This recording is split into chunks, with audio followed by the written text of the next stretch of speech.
चलिए मंत्र पाठ। ओम पूर्णमदः पूर्णमिदं पूर्णात् पूर्णमुदच्यते पूर्णस्य पूर्णमादाय पूर्णमेवावशिष्यते। ओम सहनाववतु सहनौ भुनक्तु सह वीर्यं करवावहै तेजस्विनावधीतमस्तु मा विद्विषावहै। ओम शांति शांति शांति। सभी को सादर नमस्ते। आइए आप सभी का संस्कृत कक्षा में वर्णोच्चारण शिक्षा कक्षा में स्वागत है। पिछले सप्ताह का यदि कोई शंका हो तो पूछ सकते हैं, तो आगे चलते हैं। पिछले सप्ताह की कोई शंका तो नहीं है? प्रतीक जी आपको कोई शंका तो नहीं है? नहीं। चलिए जी। नहीं आचार्य। तो नहीं शब्द का लक्षण था श्रोत्रोपलब्धि बुद्धि माने बुद्धि निर्ग्राह्य प्रयोगेनाभिज्वलित आकाश देश शब्द। शब्द आकाश जिसका स्थान हो, उच्चारण करने से जो प्रकाशित होता हो, बुद्धि के द्वारा जो निरंतर ग्रहण करने योग्य हो और कानों से जिसकी उपलब्धि हो उसको शब्द कहते हैं। अब जो है वह जो शब्द है अर्थात जो वर्ण है वह वर्ण कितने हैं? तो होता है कि वर्ण जो है त्रिषष्टि ही वर्णा त्रिषष्टि ही। इसमें केवल त्रिषष्टि लिखा हुआ है, होना चाहिए वर्णा त्रिषष्टि ही। क्या होना चाहिए जी?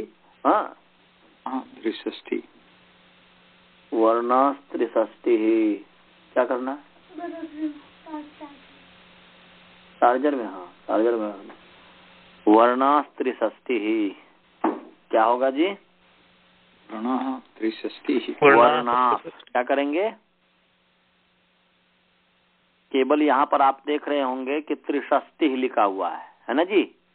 जी। तो इसमें जोड़ देंगे वर्णास, वर्णास त्रिषष्टि ही। ऐसा पूरा सूत्र है वृद्ध पाठ में। लघु पाठ में त्रिषष्टि है, परंतु जो वृद्ध पाठ है उसमें वर्णास त्रिषष्टि है। क्या है सूत्र? वर्णास त्रिषष्टि। हाँ लिख लीजिएगा आप अपने कॉपी में। लघु पाठ में ये है त्रिषष्टि ही केवल, परंतु वृद्ध जो पाठ है जो युधिष्ठिर मीमांसक जी ने जिसका संग्रह किया है वह है वर्णास त्रिषष्टि।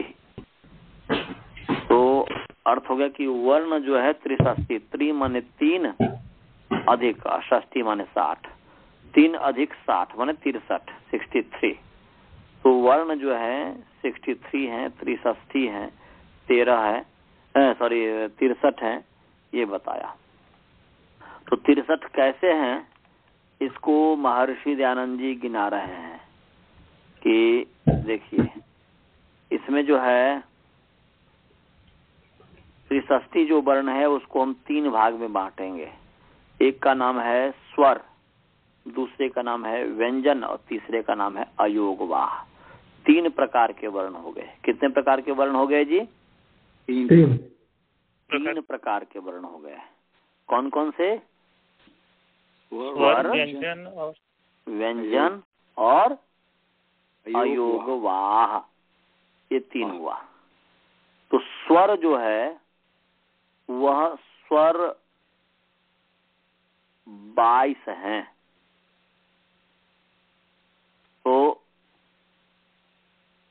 उच्चारण के भेद से जो है स्वर का जो 3 भेद हुआ, एक का नाम है ह्रस्व, दूसरे का नाम है दीर्घ, तीसरे का नाम है प्लुत। तो ह्रस्व दीर्घ प्लुत। तो अ जो है अ के 3 भेद हो गए, ह्रस्व दीर्घ और प्लुत। अ आ अ। ऐसे ही ई के 3 भेद हो गए, ई ई ई। ऐसे ही ऊ के 3 भेद हो गए, ऊ ऊ ऊ। ऐसे ही री के 3 भेद हो गए, री री री। दक्षिण भारत में वो कहते हैं रू, महाराष्ट्र और दक्षिण भारत में री को रू कहते हैं। तो रू रू रू ऐसा। और री जो है इसके दो ही भेद हैं, इसके दीर्घ नहीं है। लृवर्ण से दीर्घा न संति, लृवर्ण के दीर्घ नहीं होते, ह्रस्व और प्लुत होते हैं, इसलिए लृ लृ या लृ लृ ऐसा।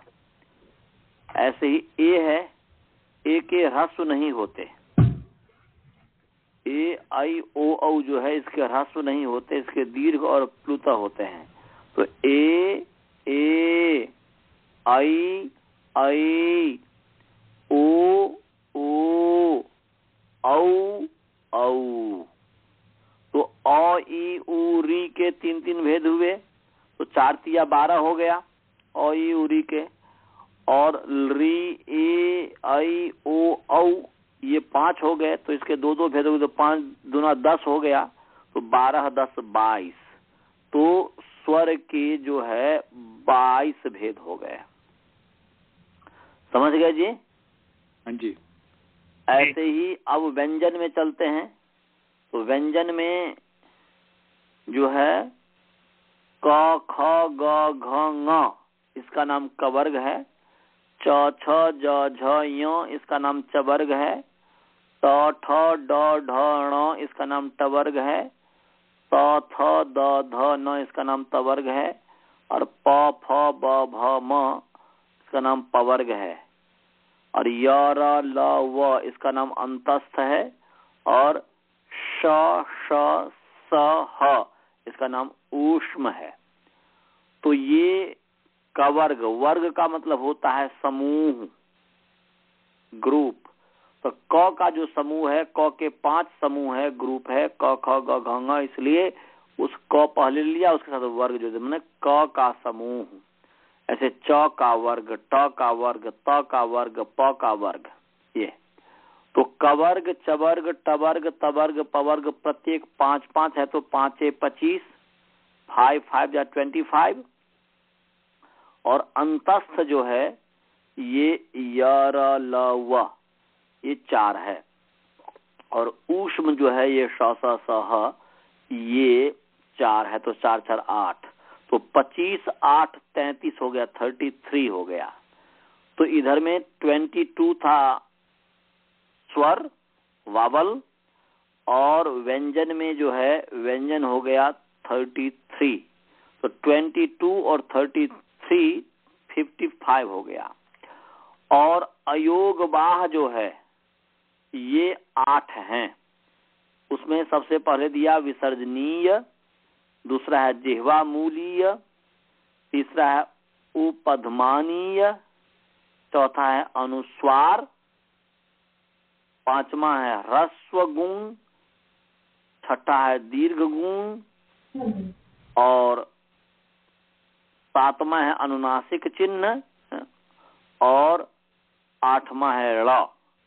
तो ये 8 जो है अयोगवाह है। तो 55 8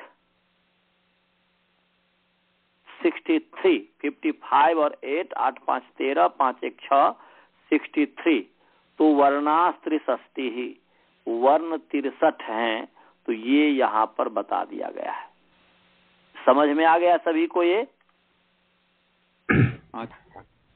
हाँ आचार्य जी, ये जो जिह्वा मूली और उपधमानीय है, उसको कैसे उसका उच्चार होता है? क्योंकि दोनों का जो साइन जो दिखा रहा है। अभी तो बस केवल एक आपको केवल सामान्य रूप से बता रहा हूँ, अभी तो मैं विशेष बताया ही नहीं हूँ। आगे बताऊंगा। जो आपने प्रश्न किया इसका उत्तर हम आगे देंगे, आगे ये आना है। समझ गए? अभी बस ये गिनाया हूं मैं कि ये 63 है, ये 63 हुए गिनती में। ये आप लोग समझे वा नहीं समझे? ये समझ गया। हाँ, प्रतीक जी समझ में आ गया? हाँ समझ में आ गया। बस 63 है। उच्चारण कैसे होगा तभी सिखाऊंगा ही, उसी के लिए तो यहाँ पर ये कर रहे हैं, इस पर विशेष बताएंगे। अच्छा जी, अब जो है अयोगवाह का जो 8 है, उसमें से जो 4 है ह्रस्व गुंग, दीर्घ गुंग, अनुनासिक चिन्ह ळ, इनके नीचे लिखा हुआ है, क्या लिखा हुआ है प्रतीक जी? इनको 4 यम भी कहते हैं। वेरी नाइस, इनको 4 यम भी कहते हैं। तो इसका नाम यम भी है, यम है। तो ये तो महर्षि दयानंद जी को जो मिला वर्णोच्चारण शिक्षा, जो जीर्ण शीर्ण अवस्था में उनको उन्होंने जब मिला तो फिर जो है इन्होंने इसको छपाया, इसकी व्याख्या की।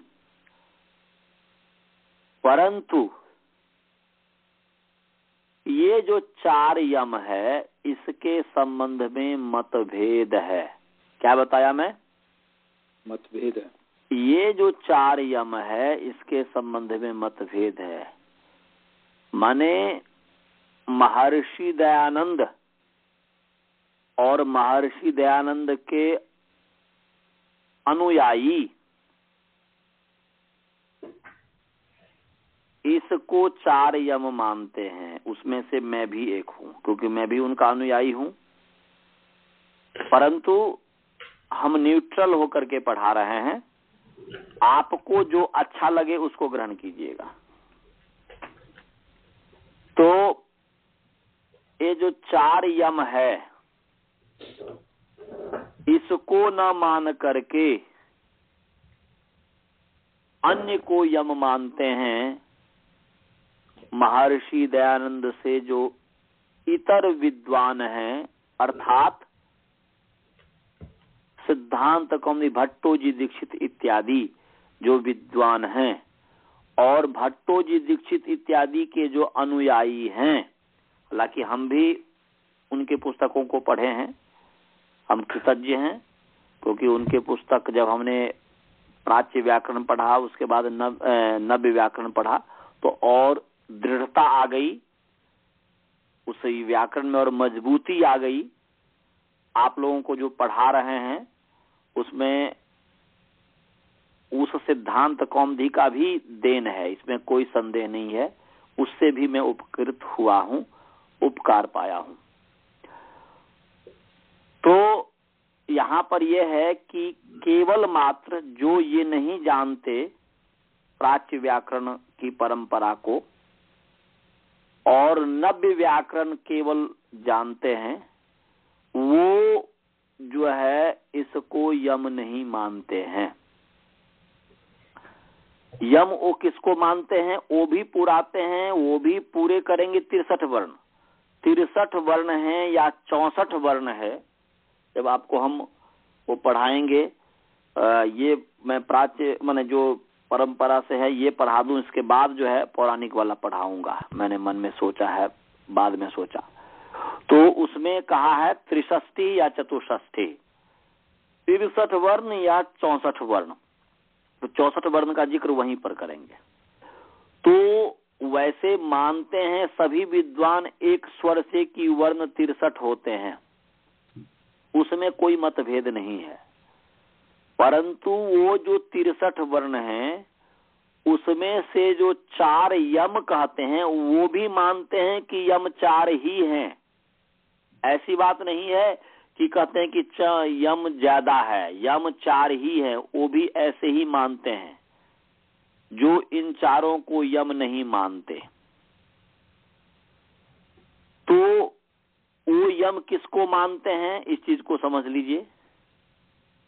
वो यम मानते हैं, मैं भूमिका में भी बताया था, पुनः यहाँ पर बता रहा हूं।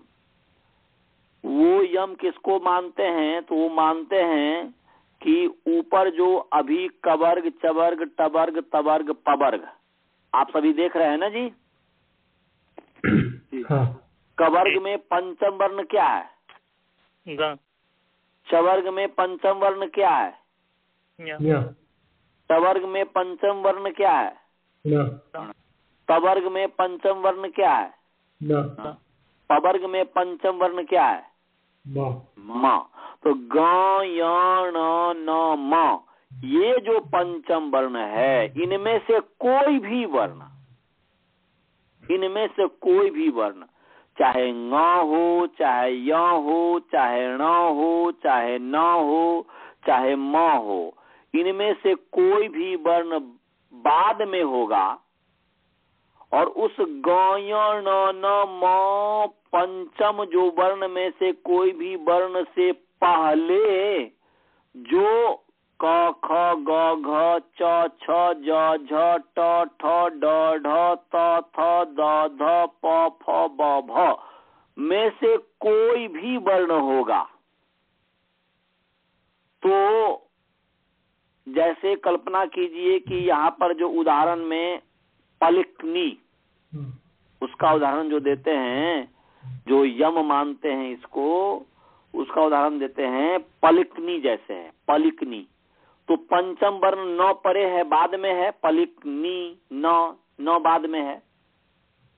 तो पलिकनी में न बाद में है और उससे पहले क है, उस क का द्विवचन हो गया क, पलिकनी, पलिकनी, पलिक क है और फिर एक क द्विवचन हो जाएगा क। तो क दो जो हुआ तो पंचम वर्ण बाद में है और पीछे जो वर्ण है क, उसी के समान जो बीच में क वर्ण हुआ, ठीक पंचम वर्ण से पहला जो क है उसका नाम है यम, ऐसा कहते हैं। तो कहने का अभिप्राय है कि क ख ग घ च छ ज झ ट ठ ड ढ त थ द ध प फ ब भ, ये प्रत्येक वर्ण जो यम है इनमें से कोई भी पंचम वर्ण परे हो। तो पलिकनी हो गया, उदाहरण में मैंने दिया। ऐसे चखनतु न है और ख है पीछे, तो उस ख के सदृश बीच में जो ख हो गया, ख और न के बीच में जो ख है वो हो गया यम। ऐसे जघनतु, तो जघनतु जो है, अब जघनतु में न है पंचम वर्ण और पीछे है घ, उस घ के समान ही बीच में जो घ हुआ जघनतु, तो डबल घ, तो बीच वाला घ और न के बीच में जो घ है उसका नाम है यम। ऐसे ही जगमी, जगमी में म पंचम वर्ण परे है, कोई भी, मैं पहले बताया कि कोई भी गयन में से कोई भी, तो यहाँ पर म है, तो पंचम वर्ण म है परे, तो उससे पहले ग है, उस ग के समान ही बीच में जो ग है द्विवचन जो हुआ, तो वह ग, उस ग और म के बीच में जो ग है उसका नाम है यम। समझ में आ गया जी? हाँ जी जी। किसी को शंका है इसमें? नहीं। हाँ, तो इसका नाम है यम। ये कौन मानते हैं? नव्य व्याकरण, नव्य व्याकरण वाले मानते हैं। ये भट्टोजी दीक्षित और भट्टोजी दीक्षित के अनुयायी लोग मानते हैं। तो अब प्रश्न ये है कि भाई आपके मन में कोई प्रश्न हो रहा है कि मैं इस प्रश्न को उठाऊं? मैंने जो आपको यम सिखाया, तो यम कितने हैं? 4। सब एक स्वर से स्वीकार करते हैं, चाहे वो भट्टोजी दीक्षित हो, चाहे वो महर्षि दयानंद जी हो, चाहे कोई भी विद्वान हो, यम 4 ही है। यम क्या है जी? 4 ही है। परंतु यहाँ पर कितने दिखाई दे रहा है आपको? 20। जी बहुत सारे दिखाई दे रहे हैं आचार्य जी। ये तो 20 ना। टोटल कितने दिखाई दे रहे हैं? 20। Very nice. टोटल 20 दिखाई दे रहे हैं। क ख ग घ 4, च छ ज झ 4, ट ठ ड ढ 4, त थ द ध 4, प फ ब भ 4। तो 4 पंचे 20, 5 4 जा 20, तो 20 दिखाई दे रहे हैं। तो मानते हैं कि 4 ही यम है और दिखाई दे रहा है 20। तो इसकी संगति कैसे लगाया जाए? इसकी संगति वो लोग कैसे लगाते हैं, बता सकते हैं? समझ में आ गया कि नहीं? यम तो 4 ही है। यम कितने हैं जी? 4 ही हैं। परंतु दिखाई कितना दे रहा है आपको? 20। तो कैसे संगति तो लग नहीं रही है, या तो गलत है। हाँ जी, क्योंकि यहाँ इसमें जब भी वो पांचवा जैसे परे छ ज और झ यम बन सकते हैं, तो मेरे ख्याल से उन्होंने ऐसी संगति लगाई है कि जब ये परे हो तो उसके साथ 4 पॉसिबल यम हो सकते हैं, इसलिए शायद वो लोग 4 बता रहे हो। उन्होंने, परंतु है तो 20। हाँ। नहीं आचार्य जी, वो ये कह रहे हैं कि किसी भी वर्ग में 4 हो सकते हैं, 4 यम हो सकते हैं किसी भी वर्ग में। किसी भी वर्ग, ऐसा नहीं है, 4 ही है। वह जो किसी भी वर्ग में, वो किस तरीके से मानने से बता रहा हूं। देखिए वो क्या है, क च ट त प, ये एक समूह हो गया। क च ट त जो प्रथम वर्ण हुआ ना जी, जी एक हुआ। दूसरा ख छ ठ थ फ, ये दूसरा हो गया। ग ज ड द ब, ये तीसरा हो गया। और घ झ ढ ध भ, ये चौथा हो गया। तो 4 हो गया ना यम जी। माने क च ट त प का एक वर्ग हो गया, माने ये भी एक तरह से वर्ग है। क च ट यम का ये वर्ग हो गया। क च ट त प, दूसरा ख छ ठ थ फ, तीसरा ग ज ड द ब, चौथा घ झ ढ ध भ। तो 4 हो गया ना जी। जी। तो इस तरीके से जो है यम कहते हैं। तो कुछ का ये मत है यम में। एक और कुछ विद्वान हैं जो कहते हैं कि कुंग खुंग गुंग घुंग 4 जो यम है, तो क ख ग घ ही यम है। कुंग खुंग गुंग घुंग, ये क ख ग घ ही यम है, कुंग खुंग गुंग घुंग ही यम है, माने छ छ ज झ इत्यादि यम नहीं है।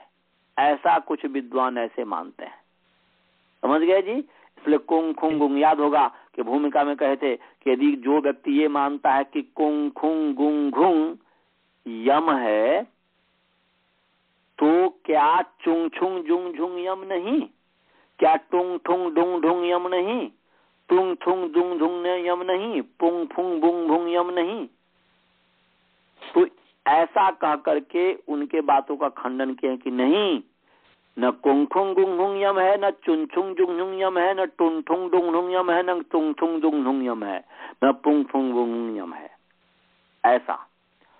और जो क ख ग घ च छ ज झ ट ठ ड ढ सबको यम कहते हैं, इसका नाम यम है, ऐसा कहते हैं। और कहते हैं कि प्रातिशाख्य में प्रसिद्ध है। ऐसा हवाला देते हैं भट्टो जी दीक्षित कि प्रातिशाख्य प्रसिद्धा, बोलते कि प्रातिशाख्य में यही प्रसिद्ध है। तो इस पर महर्षि दयानंद जी इसका खंडन करते हुए कहते हैं कि जो नाम नहीं उन्होंने लिया है, किसी का विद्वान की विशेषता होती है कि नाम किसी का नहीं लेते उस तरीके से, और वो कह देते हैं। तो वह जब भी कोई विशेष बात होती है तभी नाम लेना होता है, नहीं तो वैसे नहीं। तो महर्षि जी कहते हैं कि जो ये मानते हैं कि क ख ग घ च छ ज झ ट ठ ड ढ त थ द ध प फ ब भ इत्यादि जो है ये यम है, तो क ख ग घ पर ही चलते हैं वो पलिकनी इत्यादि 4 को उदाहरण दे करके। तो बोल रहे हैं कि क्या उनको ये पता नहीं कि ये वर्णांतर कभी नहीं हो सकते। तो वर्ण 63 कहा है, और जब वर्ण 63 कहा है तो हम 63 वर्ण पुराने के लिए फिर उसी कवर्ग में जो क ख ग घ है उसी को फिर हम 4 माने यम मान करके, पंचम वर्ण मान करके क ख ग घ को यम मान रहे हैं, तो ये वर्णांतर कहाँ हुआ? वह तो वही वर्ण हो गया। वर्णांतर जब यम करना है, यम एक स्वतंत्र वर्ण है, तो बताइए क ख ग घ को यदि हम यम मानते हैं तो वह वही वर्ण वो है कि वर्णांतर है? बताइए। दोनों में से एक ही हो सकता है। हाँ जी, दोनों में से एक ही हो सकता है। नहीं नहीं नहीं, आपने हेतु नहीं समझा। बहुत बहुत बड़ा जबरदस्त हेतु है महर्षि जी का। मैं बोल रहा हूं कि 63 वर्ण हमें पुराना है, तो 63 वर्ण में मैंने यम में जो पंचम वर्ण बड़े रहते क ख ग घ को जो यम मान रहे हैं, बताइए क ख ग घ कवर्ग में पढ़ा है कि नहीं पढ़ा है? च छ ज झ चवर्ग में पढ़ा है कि नहीं पढ़ा है? पढ़ा। तवर्ग में ट ठ ड ढ पढ़ा है कि नहीं पढ़ा है? तवर्ग में त थ द ध पढ़ा है कि नहीं पढ़ा है? पवर्ग में प फ ब भ पढ़ा है कि नहीं पढ़ा है? है ना? तो स्वतंत्र वर्ण कहाँ हुआ ये? यम को, इसी को हम यम जो कह रहे हैं पंचम वर्ण के परे रहते, तो स्वतंत्र वर्ण कहाँ हुआ? यम तो स्वतंत्र वर्ण होना चाहिए ना जी। जी नहीं समझे?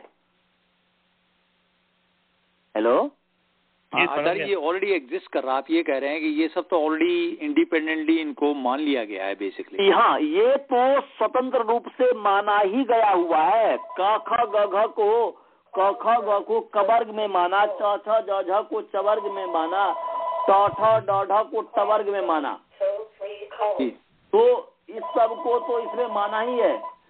क ख ग घ इत्यादि को तवर्ग में माना है, त थ द ध को तवर्ग में माना है, प फ ब भ को पवर्ग में माना है।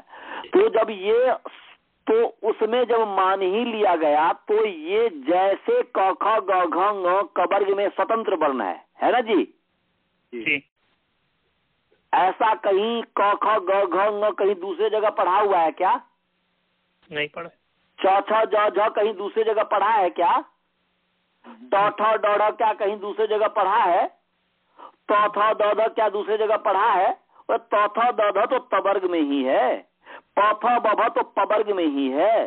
तो जैसे हाँ, यदि अन्य जगह कोई पढ़ा होता तब ये दोष आ सकता था कि भाई वह उसमें पढ़ा है तो उस समूह में है, तो कवर्ग में क ख ग घ कैसे माना जाए?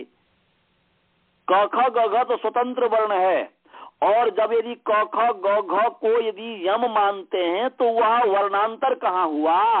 वही कवर्ग वर्ण को ही ले लिया गया, जबकि यम 4 जो है तो स्वतंत्र वर्ण होना चाहिए। नहीं समझ में आया? ये आ गया। प्रतीक जी आपको समझ में आया हेतु?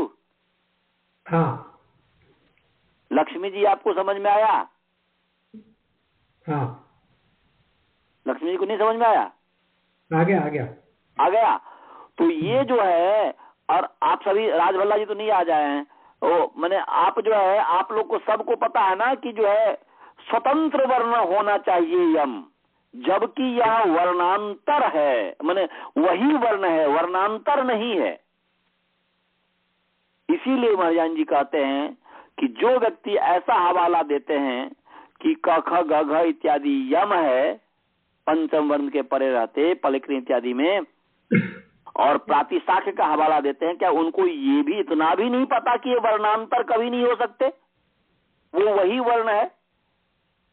ये बात कह करके उनका खंडन करते हैं।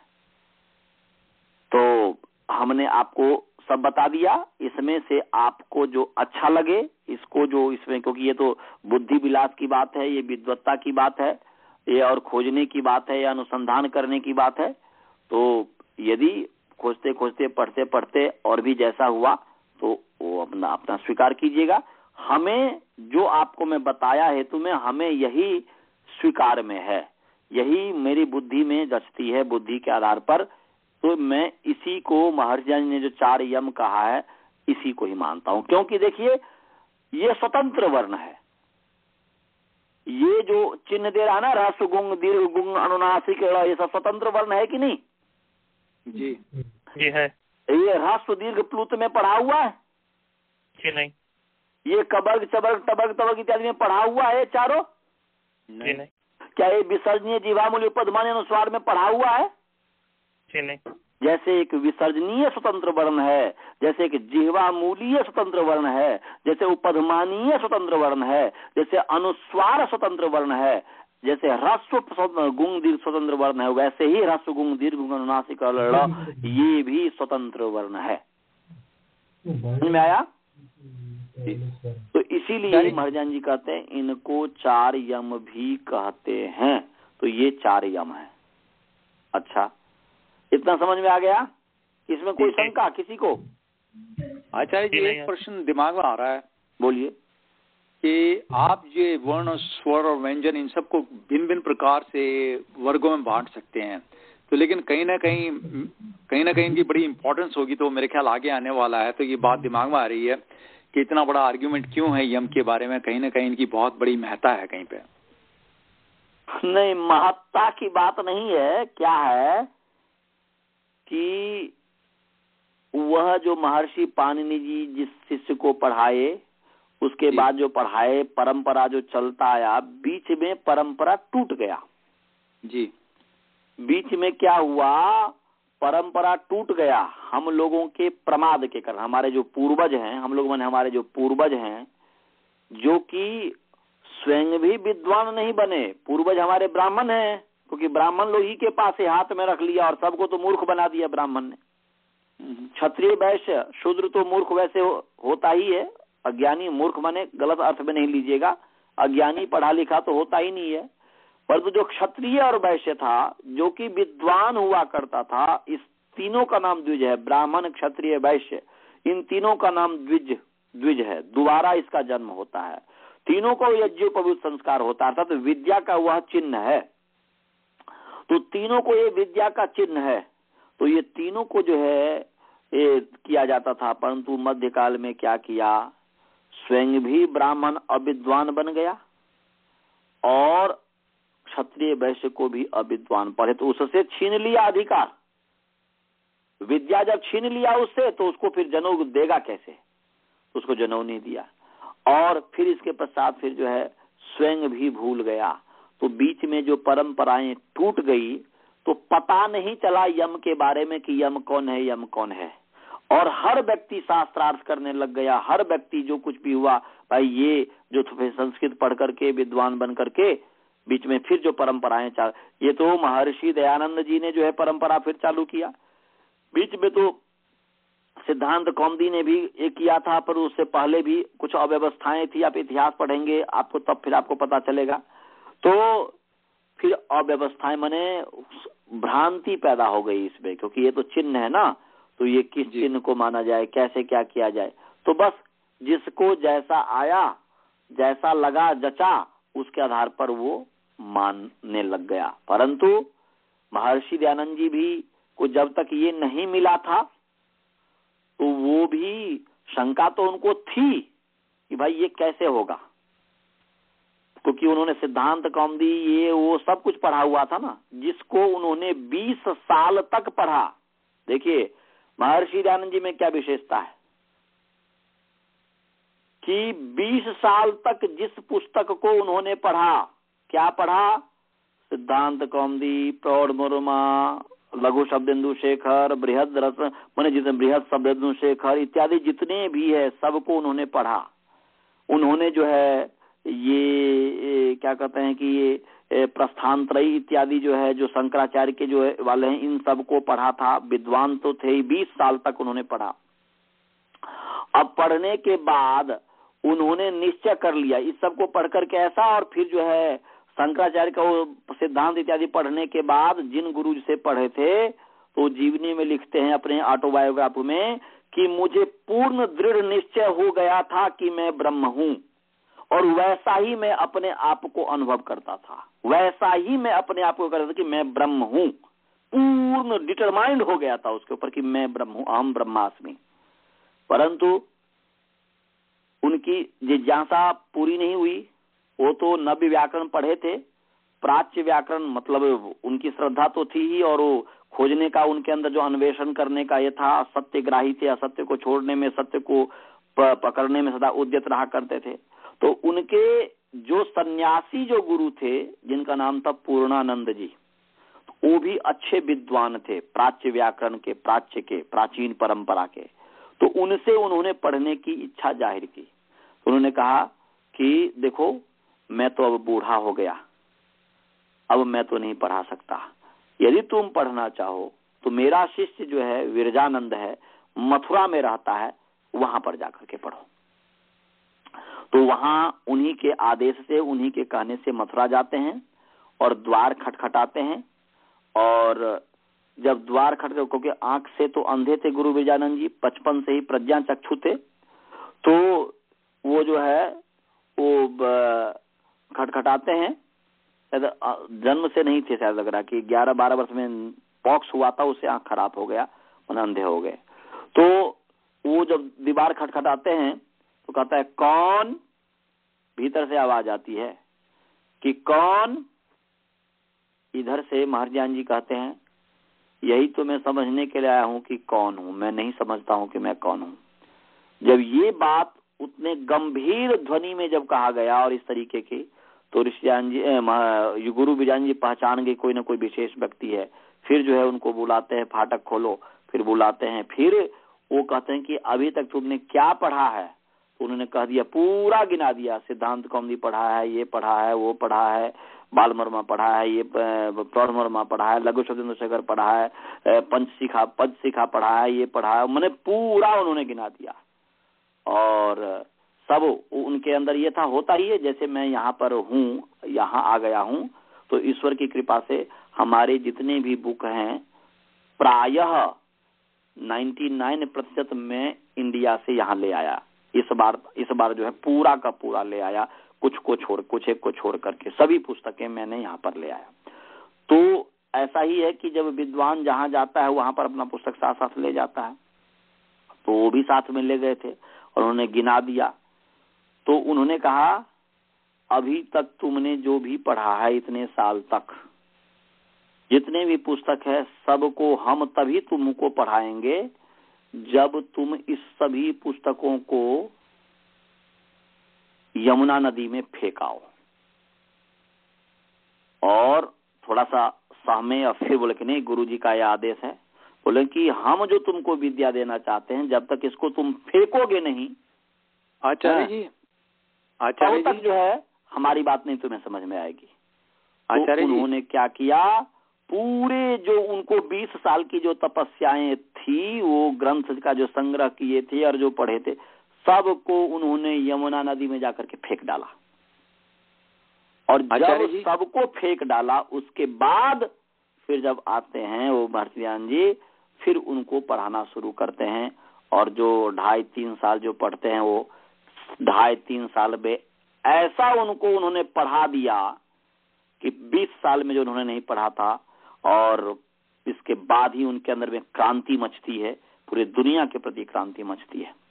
तो कहने का अभिप्राय है कि देख लीजिए कि उन्होंने जो इतना साल पढ़ा था और उसको गुरु बिरजान जी के पास पढ़ा, उसके बाद सब असत्यता जाहिर हुई और उसके बाद उन्होंने वेदों का बिगुल बजाया और आर्ष ग्रंथों को का पुनर्उद्धार किया।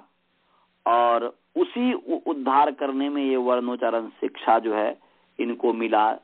और फिर जो है उनके गुरु बिरजान जी तो पढ़ाया ही था उसके बाद, हाँ, और उसके पश्चात फिर योग मिला, तो फिर जो है इसकी व्याख्या उन्होंने इस तरीके से किया। और जब किया तब वो यम की जो बात है तो बोल रहे हैं कि ये ही 4 यम है, जो दूसरे लोग ऐसा मानते वो यम नहीं है। कोई कुछ पूछना चाहता था? आचार्य जी, हाँ बोलिए। आपकी आवाज बहुत कट रही है, पता नहीं मेरे फोन में गड़बड़ है या सभी को कटी हुई आपकी आवाज आ रही है, बहुत कट रही है आवाज। आपकी आवाज कट रही है? मेरी भी आवाज कट रही है, इसका मतलब मैं ड्रॉप करके दोबारा ज्वाइन करता हूँ आचार्य जी। नहीं, मुझे भी कट के सुनाई दे रही है, मुझे क्लियर नहीं सुनाई दे रही आवाज। आचार्य जी काफी आवाज आपकी जो है ना कट रही है आज, पता नहीं क्यों ऐसा हो रहा है। अब आवाज आ रही है?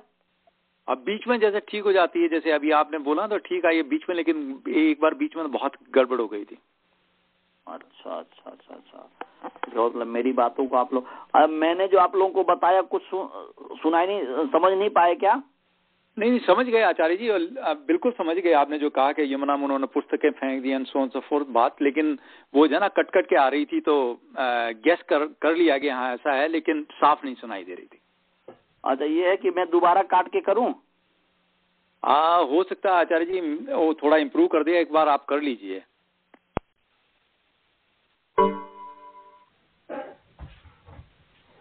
हेलो, हाँ आचार्य जी दोबारा आएंगे, I guess hopefully it makes it better. I don't know if it will. I don't know. No, I don't think it will improve. Yeah, you're cutting to, I don't know what's happening today. Because even our voices are breaking up, so. Yeah, so it may be the bridge problem, Yeah.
Hello?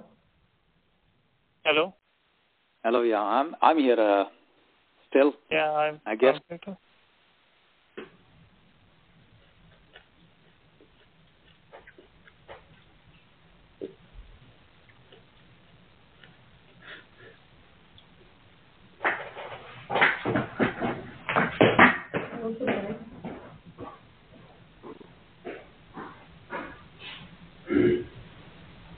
Anant, maybe we should have continued with that same voice. Yeah, I think so. Looks like Acharya ji got stuck, and I hope it has nothing to do with the fact that he forgot to turn off the recording or something. Yeah, nobody else can cut it off. Yeah.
Hey, Anant. Yeah. What? Hey, it's pretty clear right now. While I'm looking at this vengeance here, I don't see the tra word in there. Tra, you know tra? Yeah, but it's a Yeah, compound. throw is actually plus. काट दिया था क्या? हाँ आचार्य जी, जी? क्या? आप लोगों ने भी काटा था क्या? नहीं मैं आचार्य कट जी, के जुड़ा फिर से। अच्छा, वहीं इसमें तो सब कटा हुआ लग रहा था क्योंकि ये आ रहा था, अब सब आ गए। अब साफ आ रहा है आचार्य जी। चलिए चलिए ठीक है। तो चलिए, तो मैं ये बता रहा था कि ये जो है महर्षि दयानंद जी ने जो 20 साल में जो मेहनत किया था विद्या को पढ़ने में, उन सबको कहा भुला दीजिए, सबको फेंक दीजिए, और फेंक दिया। उसके पश्चात फिर जो है ये करते थे, मैंने उन्होंने उनको विद्या दी। जी, समझ गए? जी जी जी। हाँ, तो उन्होंने बहुत ही तपस्या से इसको खोजा, उनको मिला, और उनको ये सजाने का प्रयास किया महर्षि जी ने, उसकी व्याख्या भी की। तो ये 4 यम के संबंध में किसी को कोई शंका है? जी नहीं आचार्य जी। और महर्षि जी क्यों उसको यम नहीं मानते हैं, ये अच्छे से समझ में आ गया सभी को? जी। यदि नहीं समझ में आया तो फिर पूछें, क्योंकि वैसा बुद्धि बना करके पहले समझिए और फिर आप चिंतन कीजिए, जो आपको अच्छा लगे वो कीजिए। ओके जी, जी। तो ये है। तो एक तो ये हो गया आपका। इसके संबंध में और विशेष बात बतानी है कि एक याद के लिए अयोगवाह जो 8 हैं, तो इसको याद कैसे करें। तो ये जो विसर्जनीय है, इस विसर्जनीय को स्वरूप से 2 भेद कर दीजिए। विसर्जनीय जो है उसका 2 भेद है, स्वरूप से, उच्चारण से नहीं, सो ध्यान रखेंगे। विसर्जनीय का अलग उच्चारण है, जीवा मूल्य का अलग उच्चारण है, उपधमानीय का अलग उच्चारण है। तो आप लोग के पास कॉपी है? जी आचार्य जी। जी। कॉपी है, कॉपी में आप लोग जो है विसर्ग जो है, वो बिंदी जो है, इसको बड़े बड़े 0 करके लिखिए। एक बड़ा 0 कीजिए, 2 विसर्ग का बड़ा 0 ऊपर और नीचे। कर लिया आप लोगों ने? जी। है विसर्ग का ही, और वह मोटे रूप में कर दिया आपने। जी। अब दोनों को आधे आधे कर दीजिए, बीच से काट दीजिए। बीच से काट दिया दोनों जीरो को। जी जी। अब दोनों जीरो को जो आपने काट दिया, तो एक पास पास में आपने लिखा ना, जीरो लिखा था जी। तो जो काटा उसके ऊपर वाला आधे को एक अंगूठे से बंद कीजिए। कर दिया जी।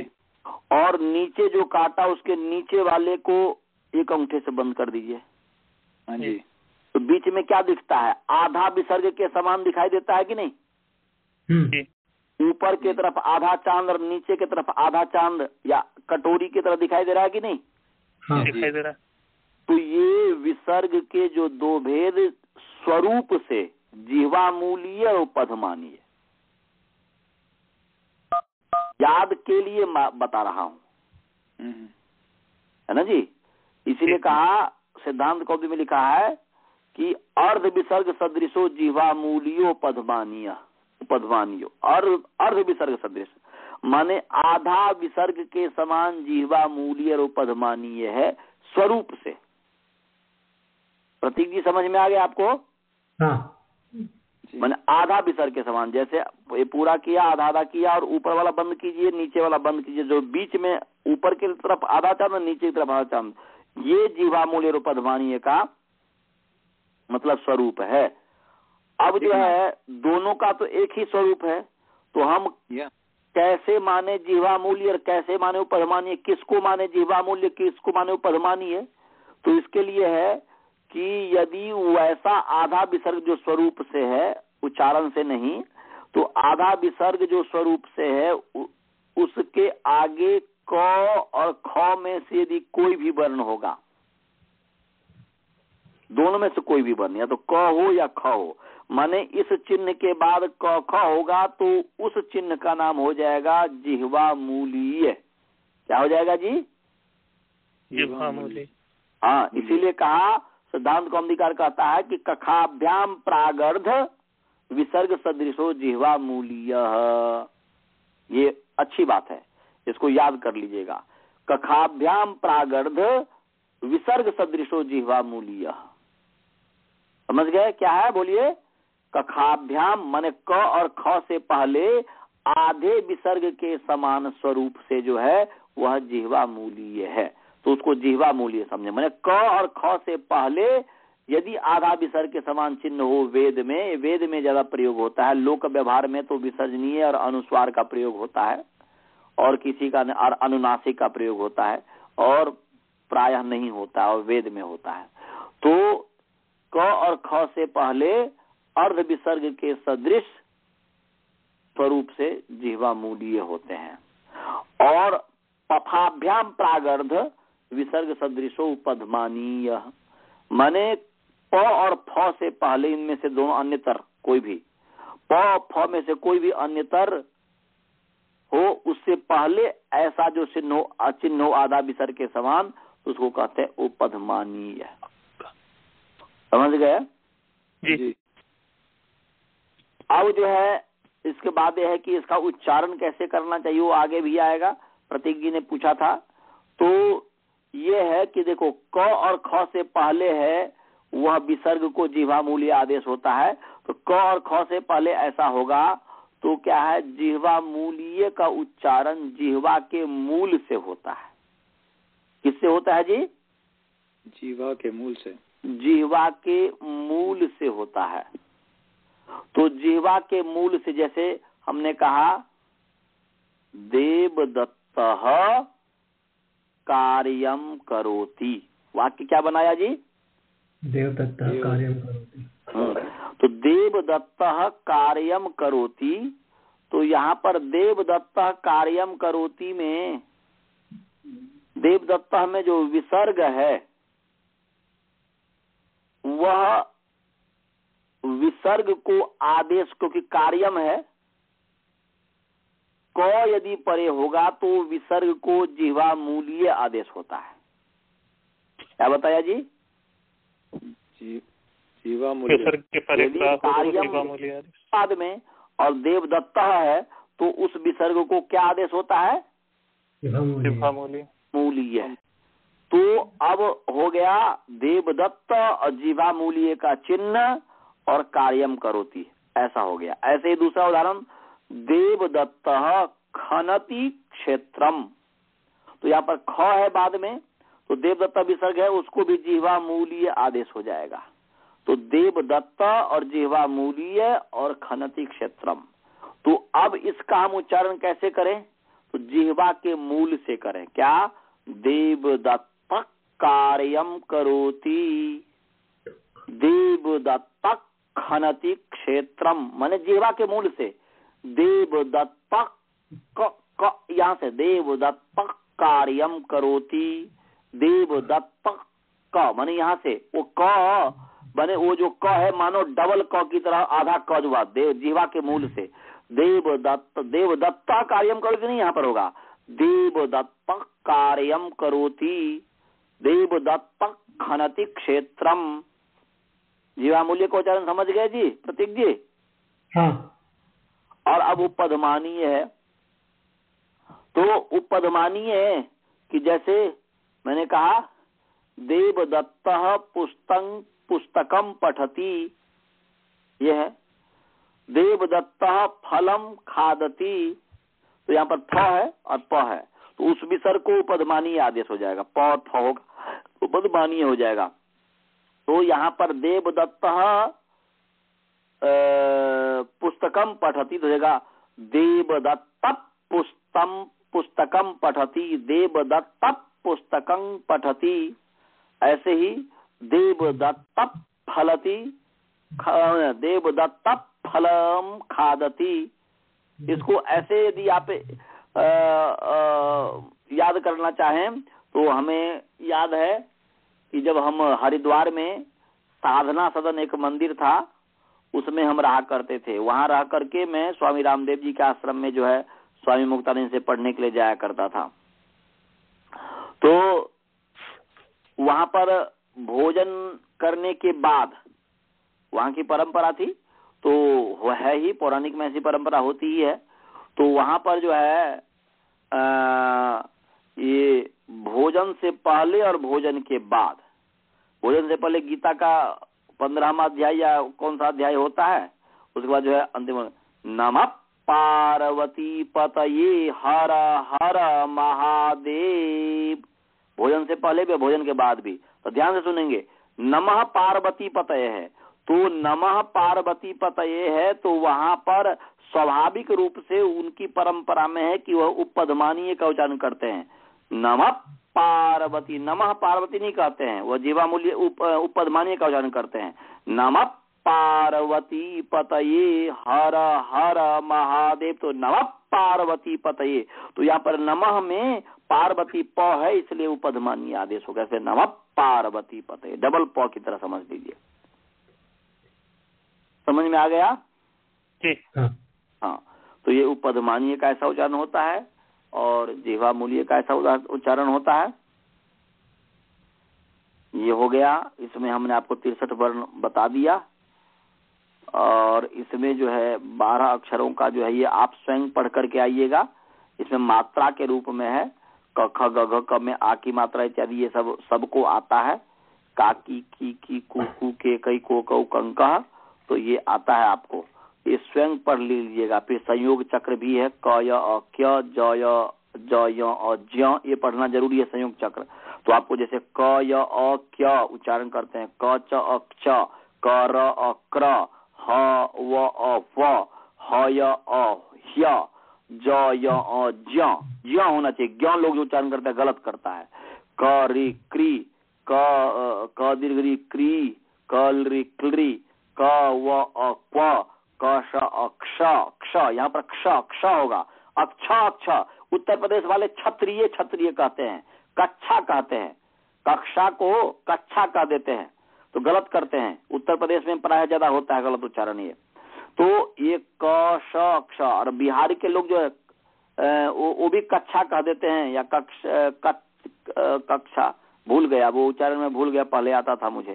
तो वो जो है माने क्ष होगा, क्षत्रिय भी नहीं है और क्षत्रिय भी नहीं है, क्षत्रिय भी नहीं है, ये क्षत्रिय क्ष क्ष क्ष क्षत्रिय क श क्ष और श य ष्य, तो ये संयोग चक्र है, इसको आप इस पर विचार कर लीजिएगा।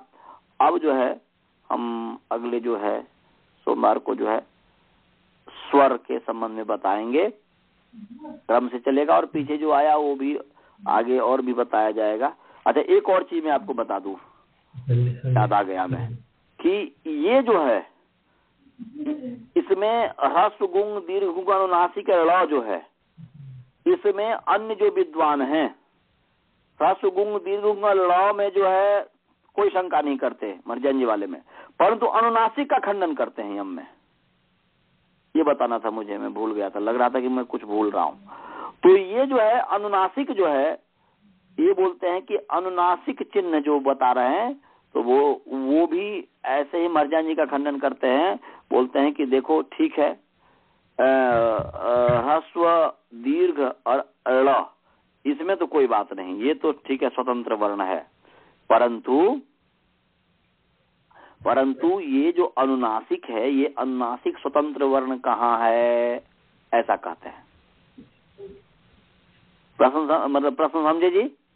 जी हाँ, वो क्या कहते हैं, अनुनासिक स्वतंत्र वर्ण नहीं है।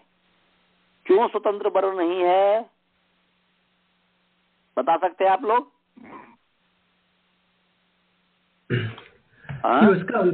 उसका उच्चार कैसे करेंगे? उच्चारण वो एक अलग चीज है, वो तो ये तो किसी का सहारा लेता है, बिना सहारा का उच्चारण हो ही नहीं सकता, वो एक अलग चीज है। चाहे वो जीवामूल्य उपद, जैसे जीवामूल्य क का सहारा लेता है, उपध्मानीय प का सहारा लेता है, अनुस्वार जो है स्वर का सहारा लेता है, विसर्जनीय भी जो है स्वर का सहारा लेता है, ह्रस्व गुंग दीर्घ गुंग सब स्वर का सहारा लेता है, अनुनासिक भी स्वर का सहारा लेता है ना जी। और ळ जो है ड का सहारा लेता है, और ड के स्थान पर ळ आदेश होता है। तो ये मतलब वो जो है कहने का अभिप्राय वो तो सहारा लेता है किसी का, स्वतंत्र तो इसका उच्चारण हो ही नहीं सकता बिना किसी सहायता के। परंतु ये है खंडन करने वाला, जो महर्जन का जो खंडन करता है, खंडन करने वाला ये कहता है कि अनुनासिक जो चिन्ह है ये स्वतंत्र नहीं है। अनुनासिक स्वतंत्र वर्ण नहीं है। क्यों नहीं है? क्योंकि अनुनासिक तो स्वर का ही भेद है। क्या कहते हैं जी? अनुनासिक स्वर का ही भेद। कौन से स्वर का भेद है? वो आगे पढ़ाएंगे, वो आगे आएगा, क्योंकि अभी वो समय नहीं है उतना कि मैं आपको बताऊंगा। परंतु स्वर का ही दो प्रकार के स्वर होते हैं, सानुनासिक और निरनुनासिक। स्वर दो प्रकार का हुआ, जैसे अ आ ओ, तो ऐसे सानुनासिक और अनुनासिक कहते हैं। तो ये जो है कहते हैं कि अनुनासिक स्वतंत्र वर्ण नहीं है, यह स्वर का ही भेद है, क्योंकि स्वर दो प्रकार के होते हैं, सानुनासिक और निरनुनासिक। समझ में आया जी? वो लोग खंडन करते हैं, उनका खंडन समझ गए जी? वो लोग भी उन्हीं की बात लेते हैं। महाराज जी कहते हैं वर्णांतर नहीं हो सकते, तो इस पर वो लोग कहते हैं कि ऐसा है। अब उसका उत्तर बताऊं? प्रश्न समझ गया सभी को? समझ गए सभी? हाँ। उत्तर यह है उसका, वो जो पूर्व पक्षी जो इस तरीके की जो बात करता है, तो ये मैं अपना उत्तर देता हूं। इस पर मैंने बहुत चिंतन किया है। तो ये है कि महर्षि दयानंद जी ने जो 63 वर्ण पुराया है, 63 वर्ण जो दिया है, वह चिन्ह जो अयोगवाह, ये तो चिन्ह है। अयोगवाह क्या है जी? चिन्ह रूप में वर्ण है। अयोगवाह किस रूप में वर्ण है जी? चिन्ह रूप में वर्ण है। तो यहाँ पर जैसे अनुस्वार है ना जी, अनुस्वार को ही ह्रस्व गुंग और दीर्घ गुंग आदेश होते हैं। तो अनुस्वार का ही जैसे मानो भेद है, परंतु है स्वतंत्र। अनुस्वार ह्रस्व गुंग नहीं है, अनुस्वार दीर्घ गुंग नहीं है, परंतु होता है अनुस्वार के स्थान पर ही आदेश, उसके साथ उसका संबंध होता है। तो जैसे यह चिन्ह है, ऐसे अनुनासिक एक चिन्ह है, ये चिन्ह की बात करते हैं, और उस अनुनासिक चिन्ह के कारण ही स्वर के दो भेद हो जाते हैं। नहीं समझे? समझ गए। अनुनासिक चिन्ह के कारण ही स्वर के क्या हो जाते हैं जी? दो भेद हो जाते हैं।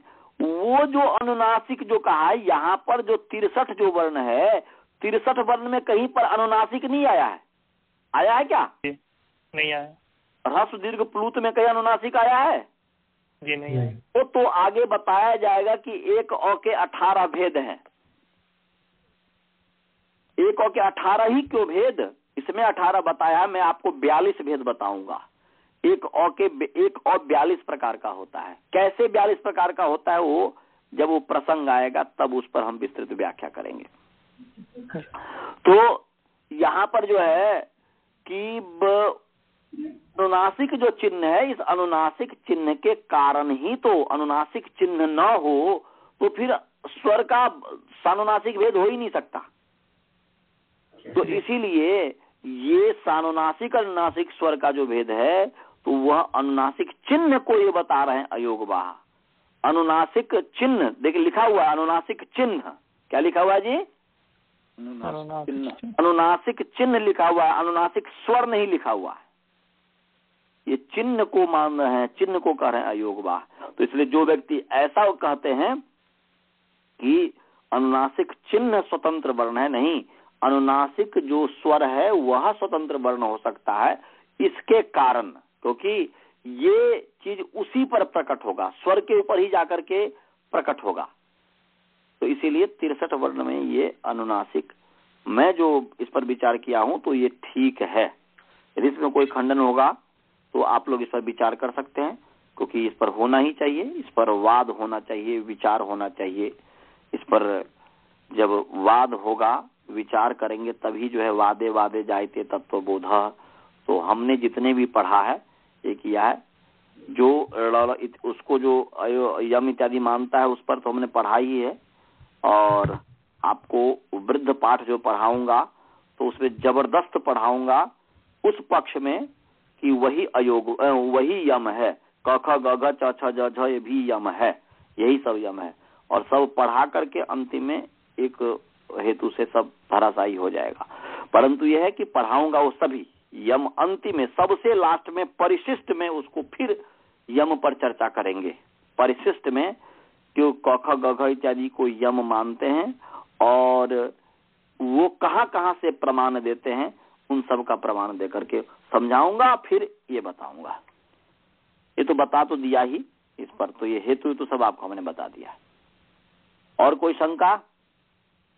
जी नहीं, कुलदीप जी पूछ रहे थे कि अक्षर त्रा नहीं है। क्या चीज? त्रा नहीं समझ में आया, क्या पूछ रहे हैं आप? ये वर्ण में मैं वो त्र नहीं दिख रहा था मुझे। त्र होता है ना हिंदी में, त्रा ज्ञा करके पढ़ाते हैं ना, त्रा। हाँ, समझ गया। तो वो वर्ण थोड़े हैं जी, संयुक्त अक्षर। वो तो संयुक्त अक्षर है, जो संयोग चक्र है। ओके, वो तो संयोग चक्र है। जैसे उदाहरण दे दिया, क य अ क क च अ च क र अ क्र ज य अ ज्य ह य अ ह्य ह व व फ क रि क्री क रि दीर्घ क्री कल रि क्री क व अ क्व क श अ क्ष श य अ श य अ श्य। तो ऐसे तर अत्र, नहीं समझे? हाँ जी। तो जैसे त्र स्वतंत्र वर्ण नहीं है, वो तो त र और अ मिला करके बना दिया त्र। हाँ, इस भ्रांति में हम लोगों नहीं पढ़ना चाहिए कि ज माने क्षत्र ज्य, जो तीन जो है क्षत्र ज्य, ये स्वतंत्र वर्ण है। सो नहीं, स्वतंत्र वर्ण नहीं है, वो तो संयुक्त वर्ण है जी। और कोई शंका? आचार्य जी, मेरा लास्ट क्वेश्चन है, ये जो जिभा मूल्य और उपदमानीय जो बात हो रही थी, उसमें उपद का क्या मतलब? यानी कि होठों के पास से आवाज आएगी। जिभा मूल्य में तो जीभ के बेस से आवाज आएगी, होठों के पास से आवाज आएगी, नमक पार्वती। और जिभा मूल्य जो है इसका जो है कंठ के मूल से आवाज आएगी। जिह्वा के मूल से, वही कंठ का मूल हो गया। ओके, उपदमान्य वंस अगेन आचार्य जी, वहां से होठ के ऊपर वाले होठ के पास से आवाज आएगी। हाँ जी, जैसे जी, देवदत्त फलम खादती, देवदत्त फलम, देवदत्त फलम, देवदत्त, ध्यान से सुनेंगे, नमः पार्वती, नमः पार्वती, नमः पार्वती, देवदत्त फलम, देवदत्त पुस्तकम। समझ गए जी? हाँ, वो प पर होगा। और कोई शंका? जिह्वा मूलीय, उच्चारण क्या करेंगे जी? जिह्वा, बोले जिह्वा, जिह्वा मूलीय, मूलीय, मु दीर्घ है, जिह्वा, जिह्वा मूलीय, मूलीय, और उपदमानीय, उपदमानीय, ये है। तो अब समय हो गया है, अब हम मंत्र पाठ करते हैं। कोई शंका तो और नहीं है ना किसी को? जी आचार्य। और इसको उसके साथ जोड़ दीजिएगा यदि जुड़ जाए तो, क्योंकि ये तो आधा इधर हो गया, आधा उधर हो गया जी। एक साथ यदि जुड़ जाए तो जोड़ करके फिर जो है एक साथ फिर भेज देंगे। हाँ ठीक, तो सुनेंगे वो। चलिए मंत्र पाठ। ओम पूर्णमदः पूर्णमिदं पूर्णात् पूर्णमुदच्यते पूर्णस्य पूर्णमादाय पूर्णमेवावशिष्यते। ओम शांति शांति शांति। आचार्य जी नमस्ते। नमस्ते सर। से पूछ लीजिएगा कि क्यों नहीं आज जुड़े हो, उनको ईमेल से पूछ लीजिएगा, राज